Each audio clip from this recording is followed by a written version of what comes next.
Bismillahirrahmanirrahim. Assalamualaikum warahmatullahi wabarakatuh.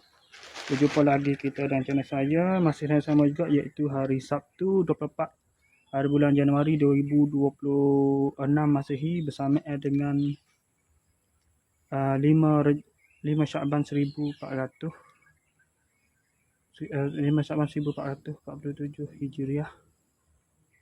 Sekarang ni pukul 6.32 petang. Untuk video yang kedua ni, pada video tadi kita nak review barang Shopee yang baru sampai tadi pada pukul 6 sebentar tadi. Tak lagi tadi pun dah pukul 6.23 saat ni tadi.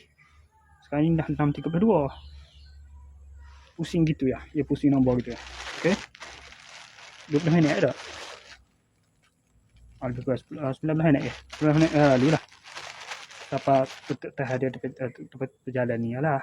Tidak ambil sini. Tidak ambil di rumah ni. Ambil di tepi dah kelana sikit. Depan rumah dah motor tu. Ini dah ada 20 langkah ke rumah ni lah. Wujud dah tahan kalau tidak atap rumah sampai ke rumah saya. Lepas sini maknanya perih lah. Maknanya masalah tu takut jadi apa. Dia sabar tu lambat pula nak kena mari tu. Okey. Okey ni. Baru ni lah, di order baru ni. T-shirt Son Goku 16 ya. 15 ya 9%. Okey. SM. Okey, sekadar itu saja. Assalamualaikum, jumpa lagi. Tengok lah. Okey. SM. Saya gambar Son Goku.